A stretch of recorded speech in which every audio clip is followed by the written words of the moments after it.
大龄剩女嫁不出去啊，都是自己做的，没有一个是无辜的。The so-called leftover women in Dalian, those who can't get married, have only themselves to blame. None of them are innocent. If you truly understand the marriage market, you'll know this. As long as a man has decent conditions, the competition around him is so fierce that it can only be described as brutal. Meanwhile, many women demand this and that, treating their womb as some kind of magic charm and looking down on every man around them. They live in their own fantasy world, thinking that as long as they nod their heads, marriage will come to them whenever they wish. Some even get divorced once and still dare to demand sky-high bride prices. What they don't realize is that the men they despise wouldn't even bother to glance at them. Are you a leftover woman simply because of age? No. The real reason is that you haven't been able to find a partner from the very beginning, and as time goes on, you naturally grow older. Many people think leftover women are burdens. But ask yourself, were you born older than others? Everyone starts at 0. Did you somehow start at age 10? Of course not. Being single is the result of not finding a partner, not the cause. Most people only know that China has about 30 million single men. But few realize that the number of single women has already exceeded 100 million. It's just that the media always seems more interested in reporting about those 30 million men, rarely mentioning the women. As a result, many women mistakenly believe there are more men than women, assuming they are a rare resource. But the truth is, these two groups don't overlap. Most single men are concentrated in rural counties, while most single women are concentrated in cities. They hardly ever meet. That's why I keep telling women, find someone while you're still young. Otherwise, all your so-called advantages will eventually disappear. Your looks will fade with age, and your income brings no real advantage in the marriage market. Some leftover women think, if all else fails, I'll just marry a rich man. They treat wealthy men as a backup option. But tell me, are rich men fools? Are they charity organizations? Do you think they'll spend money just to play the knight in shining armor for you? Remember this, a man cannot be both stupid and rich at the same time. For an ordinary girl, the rich men you're likely to meet fall into two categories, those who just want to play around or complete scammers. If you want to marry a rich man, first ask yourself, are you even qualified? And to those who keep arguing with me in private messages, here's my advice. Instead of wasting time debating, spend more time looking at the real world and improving your awareness. Because when your perception doesn't match your desires, your fate is already set. You'll have value, but no market. 问你们一个私密问题，老实交代。 I have a rather private question for all of you. How long has it been since you last had sex? While the world is still discussing Japan becoming an asexual society, a sexual recession has already begun to subtly infiltrate our own country. Today, I want to delve into the relationship between sex and the economy with you. Let's look at some surprising data. In China, 36% of couples engage in intimate contact less than 10 times a year. This trend is even more pronounced among young people born after 1995, with nearly 50% of them having sex less than once a week. Even more astonishing, according to a Fudan University survey, 14.6% of men and 10.1% of women, despite having stable partners, reported having no sexual activity at all for an entire year. In fact, many fathers are now essentially brothers with their wives. This sexual recession is impacting many industries. First, young people today are less interested in dating or getting married, leading to a continued decline in birth rates, which directly affects the maternal and infant industry. It also impacts the catering industry, hotels, and many other sectors. In the first quarter of this year, the number of registered marriages nationwide was only 1.81 million couples, a decrease of 159,000 couples year-on-year. This directly affects the condom industry, causing its sales to continuously decline for 3 consecutive years. All these signs indicate one thing: As the economy enters a downturn, society as a whole seems to be entering a period of sexual recession. However, on one hand, there's a prevalent sexual recession, while on the other, adult websites are thriving. Not long ago, a web celebrity publicly displayed her massive earnings from an adult website, making tens of millions of USD, hundreds of millions of CNY, in just a few short years. Meanwhile, another adult website with only just over 40 employees generated revenue exceeding 6.6 billion US dollars, approximately 47.7 billion Chinese yuan, a figure that outperforms many A-share listed companies. Our society is entering a strange and contradictory split. On one side, sexual apathy prevails, and on the other, the virtual adult industry is booming. However, if we dig deep into the underlying reasons, you'll find that all of this is traceable. According to Freud's theory of libido, sexual desire is actually the most primal driving force behind human commercial behavior. In other words, all human activities are undertaken to satisfy sexual desires. Our motivations and every domain of social existence are imbued with sexual meaning. To put it simply, procreation is inherently one of humanity's most fundamental desires. So, what exactly has caused the flame of our desires to gradually extinguish?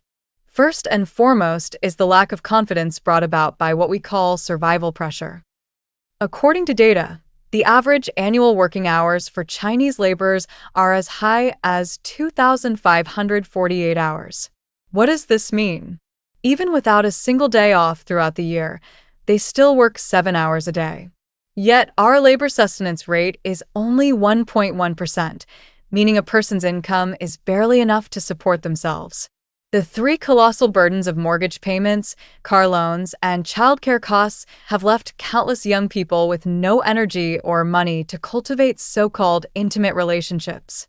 Following this, there's a widespread phenomenon of deresponsibilization occurring among men in relationships. More and more men are realizing that even if they instinctively spend all their savings to please women, it might not lead to a desired outcome. So, they think, why not spend the money on themselves? Data shows a continuous increase in men's self-consumption for cosmetics, gaming equipment, and other personal items. Conversely, the luxury goods market for female brands is constantly shrinking. This vicious cycle is destroying economic vitality. When men no longer spend for lust, women naturally lose the motivation to dress up to attract the opposite sex. Consequently, the exchange of emotional value between the two sexes completely stagnates. However, a person's sexual desires must still exist, especially among the vigorous generations born in the 90s and aughts. So, the question arises, how do they satisfy their sexual desires? The answer is a shift towards low-cost, high-stimulation, small-ticket entertainment consumption. For example, by spending a small amount of money on adult websites, a membership can provide intense stimulation. For young people, this is undoubtedly the most cost-effective transaction. This also explains why Japan's pornography industry is so highly developed, yet 39% of Japanese people aged 18 to 35 have no sexual experience.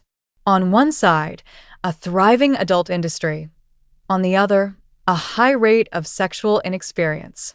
The fundamental reason is the inevitable result of reality's pressure driving consumption towards the virtual world. When men no longer bear responsibility, it becomes difficult for them to gain a dominant position in heterosexual relationships. However, with the development of the internet and social media, men's desire for power can be satisfied in the virtual world. How? Men can pay a small fee to have on-screen individuals fulfill their personalized requests, including tipping female streamers, hiring gaming companions, and so on. These are all alternative ways for men to acquire power within virtual systems. Resources like short videos and live streams easily meet men's emotional needs, paradoxically making them less reliant on real-life women. The same applies to women. Under the increasing indoctrination of independent thinking, These women no longer need to rely on love or marriage to attach themselves to men. When everyone becomes accustomed to prioritizing themselves, prioritizing their own convenience, then gender relations will naturally deteriorate and constraints will become fewer and fewer. The result is that when young, nobody finds anyone attractive. Then, when they get older, they marry for the sake of marriage, without an emotional foundation or physiological impulse. Such a marriage is naturally unstable. This is the helplessness of the era of sexual recession, and it is also the inevitable outcome of desires being flattened by reality in the struggle for survival. Currently, the sexual recession is still quietly infiltrating every corner of society, and there seems to be no way out. 过了30岁，我特别怕自己嫁不出去，又刚结束了一段4年的恋爱。I just turned 30, and I'm absolutely terrified of not being able to get married. I recently ended a 4-year relationship, and my parents keep pressuring me to settle down. I'm anxious myself, constantly haunted by the fear of becoming an old maid no one wants. So I've been throwing myself into every kind of matchmaking event. Online, offline, one-on-one dates, even massive group blind dates with 100 people. Picture this: 50 men and 50 women in one place, the women sitting at tables while the men rotate through. Everyone wears a name tag listing their age, name, job, annual income, and even their parents' jobs and insurance status. Sitting there, I felt like a product in a market, like a head of cabbage with a price tag, waiting for someone to pick me. Most of the other women were in their early 20s, and there I was, 30, feeling completely out of place. I kept thinking, why am I even here? The guys would come by, glance at my name tag, and sigh, "Oh, you're already this old." Then they'd move on without another word. I sat there, trying to stay composed, but inside, I was crumbling. Then one guy from Chaos Han sat down across from me. He picked up my name tag, scanned my age, and said, "In our hometown, women your age who aren't married must have something wrong with them, either physically or mentally." Everyone at the table heard, and I just wanted to disappear. Why was I here? Why was I letting strangers judge and question my age? What had I done wrong? I tried to defend myself. What's wrong with being my age? But he went on. At your age, can you still have kids? Do you still have the ability to give birth? Those words cut me like a knife. Is this what matchmaking is? Is this the so-called marriage market? If this is what love looks like, I'd rather stay single. Maybe if I stopped going to these events, I wouldn't have to endure this kind of pain.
安徽有个35岁的小仙女被老公宠了10年，结果呢 In Anhui, there was a 35-year-old woman who had been pampered by her husband for 10 years.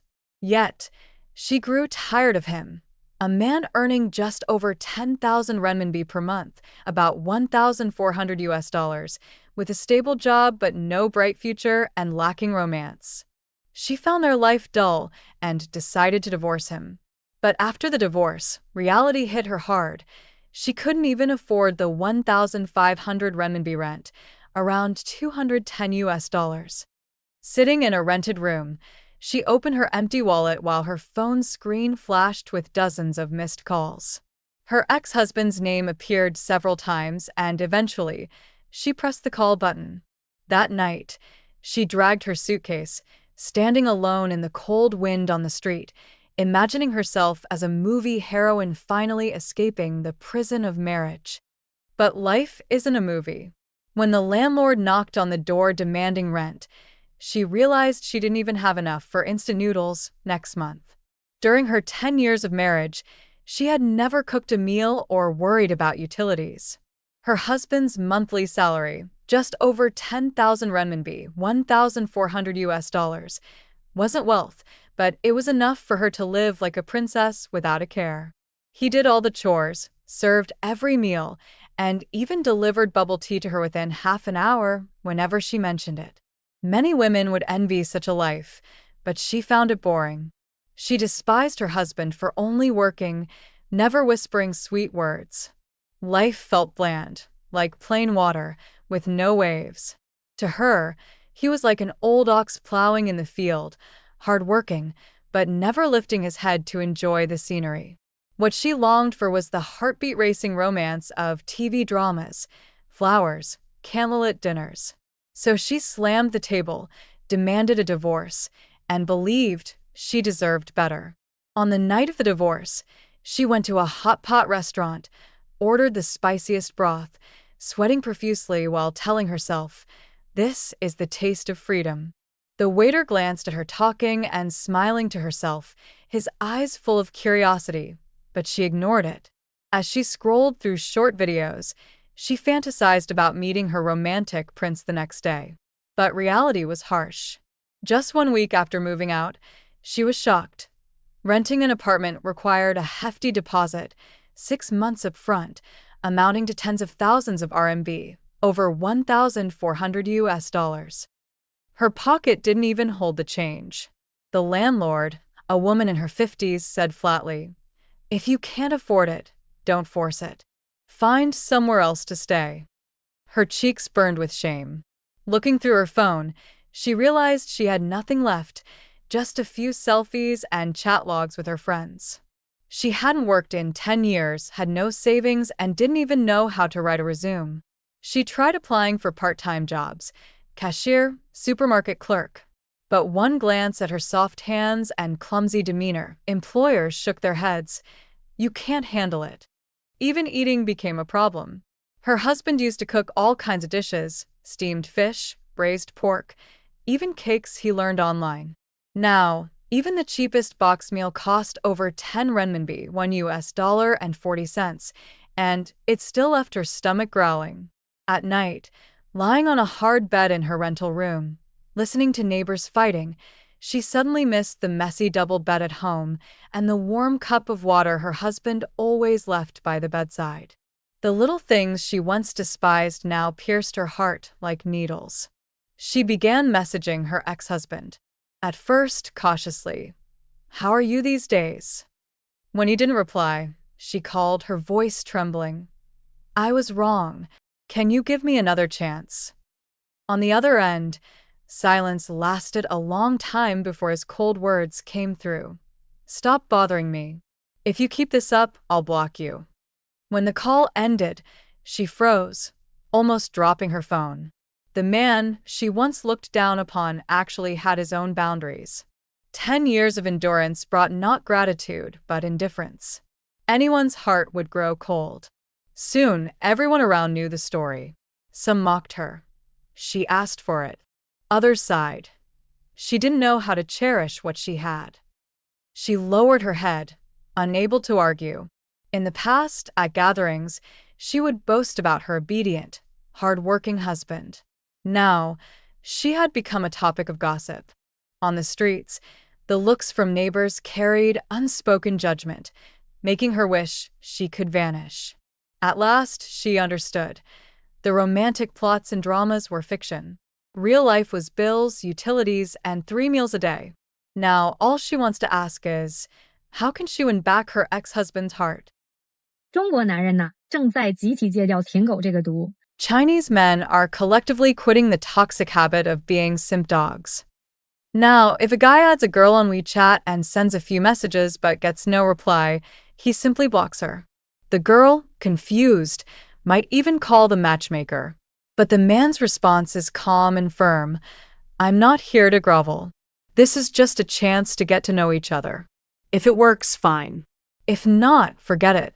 Women explode, saying men like that lack EQ and patience. But times have changed. In the past, men bent over backward, carefully watching women's moods. Today, they let go without hesitation. This isn't an isolated case.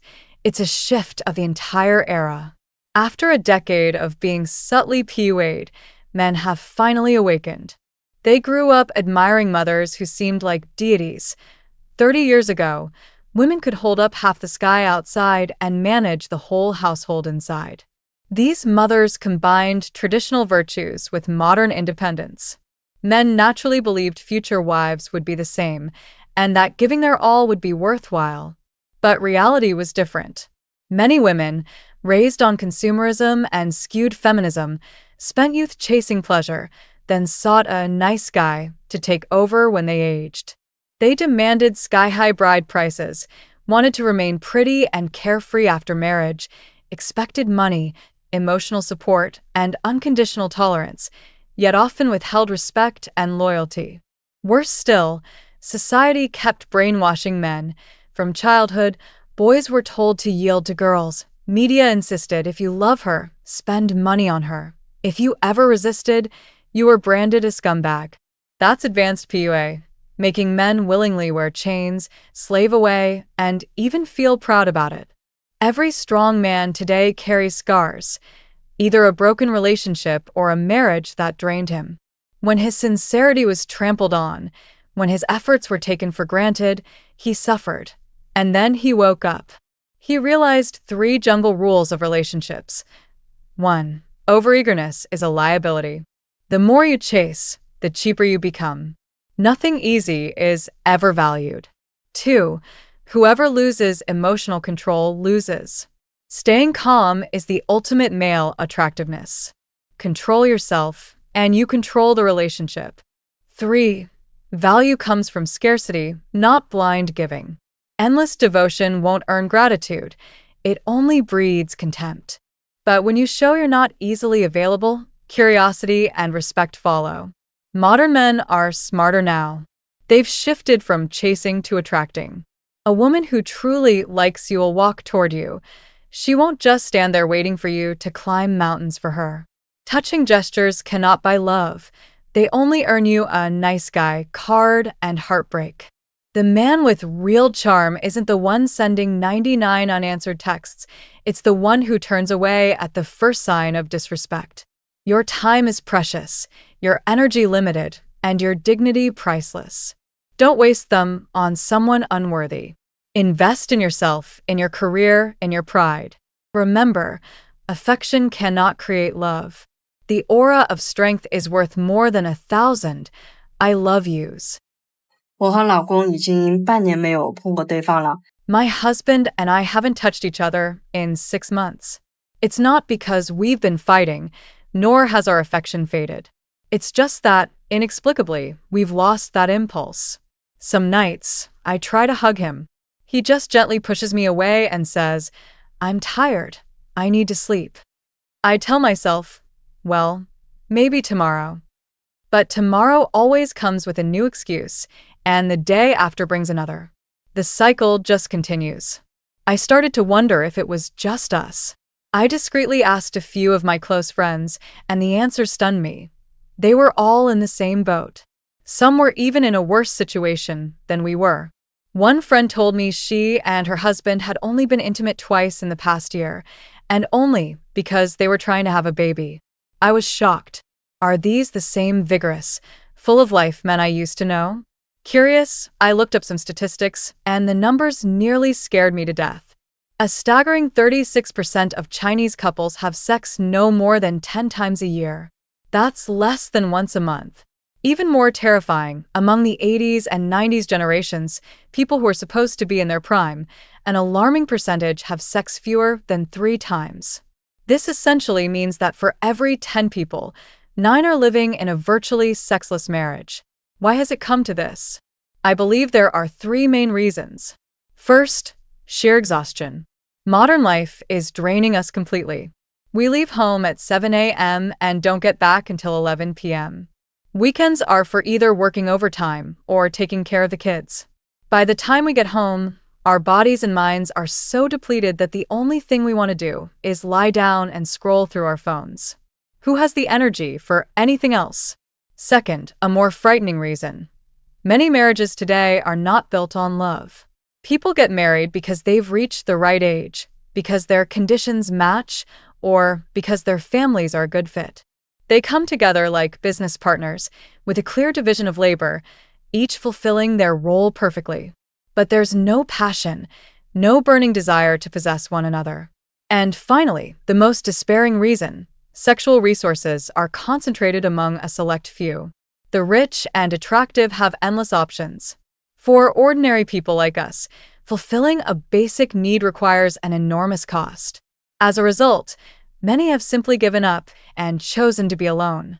The consequence of this sexual recession isn't just a declining birth rate. What's far more terrifying is the sharp decline in the overall happiness of society. A society where even the most basic physiological needs cannot be met. How can that possibly be a healthy society? This is no longer a personal problem. It has become a societal crisis. 现在越来越多的男人放弃了交配权。 Nowadays, more and more men are giving up their mating rights. In the past, having children was instinct, the basic drive of humanity. But now, men are no longer passionate about love or marriage. Even their most primal desires are cooling down. Some say this is self-abandonment, but I see it as rationality, a clear awakening. When love is hijacked, sex priced, and marriage placed on a scale, the simplest male instinct, pursuing a partner, turns into the heaviest burden.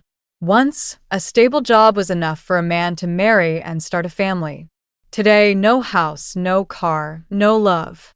The costs range from tens of thousands to hundreds of thousands of USD, plus a 30-year mortgage.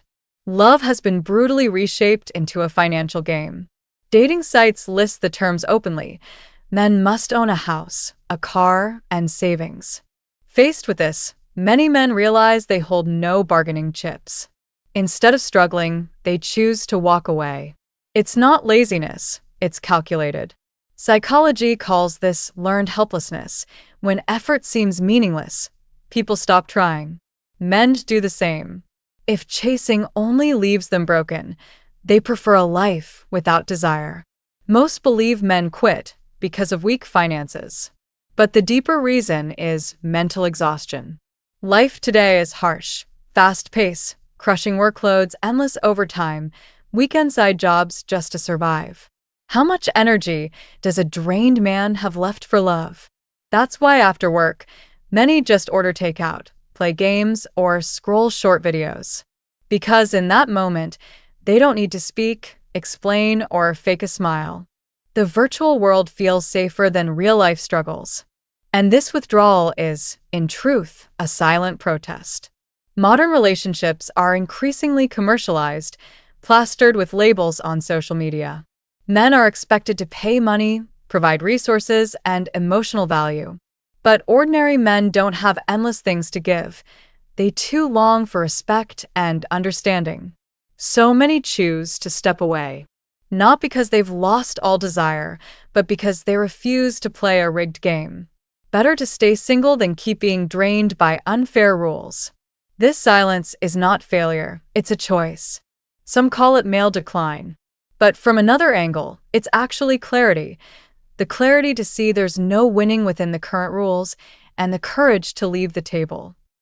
为什么现在男生找对象越来越难了？ Why is it getting harder for men to find a partner nowadays? I think there are 5 main reasons. Let's see if you agree. First, financial pressure. Dating and marriage cost a lot. Dinners, gifts, then buying a house, wedding expenses, raising children, everything requires money. Many men with limited finances feel overwhelmed, so they'd rather not date or marry. Second, higher standards in choosing a partner. In the past, having a job, a house, and maybe a car was enough. Now, as women's education and social status improve, they look at the whole package: character, personality, potential, emotional value, ambition. But many men are not good at these things, and schools don't teach them either. That makes it harder to meet expectations. Third, a narrow social circle. Life is fast-paced and stressful. People spend their days shuttling between work and home. Aside from colleagues, it's hard to meet new people. And in their free time, many just stay in. With such a small circle, chances to find a partner shrink. Fourth, personal issues. A lot of men are introverted and not good at interacting with women. When they meet someone they like, they get nervous and freeze. But nowadays, women expect strong, emotional value. That makes men even more hesitant, easily missing opportunities. Fifth, appearance and unrealistic expectations. Many men don't care about their looks, dressing poorly, neglecting fitness, leaving a bad impression. On the other hand, both men and women today are picky. Looks, personality, family, career, filtering endlessly until they pass up someone truly suitable. In short, these are the reasons why so many men remain single today.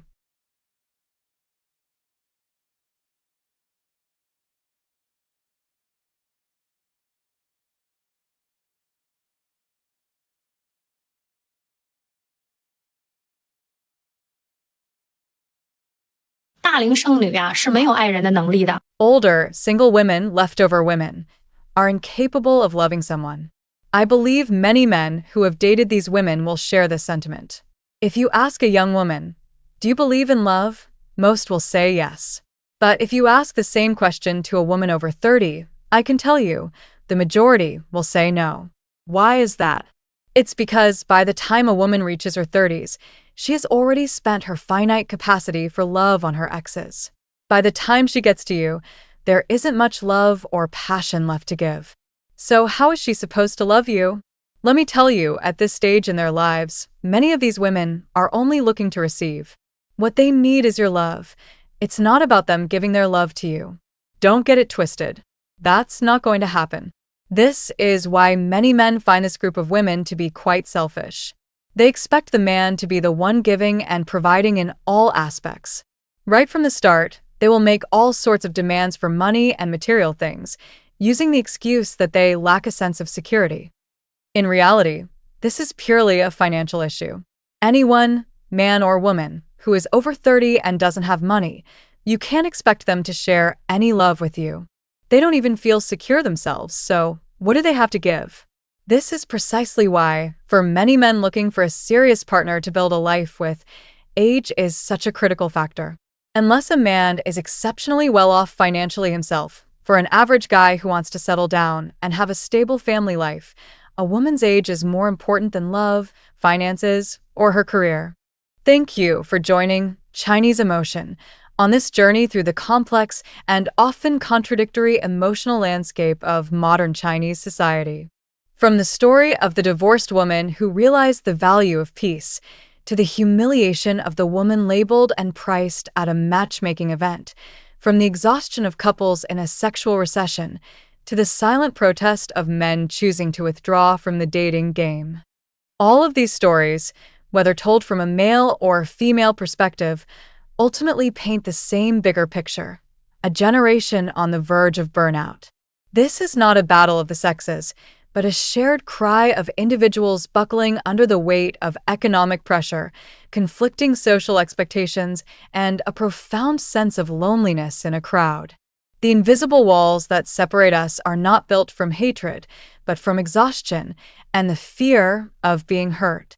So, amidst all this pressure, where do we find a way forward?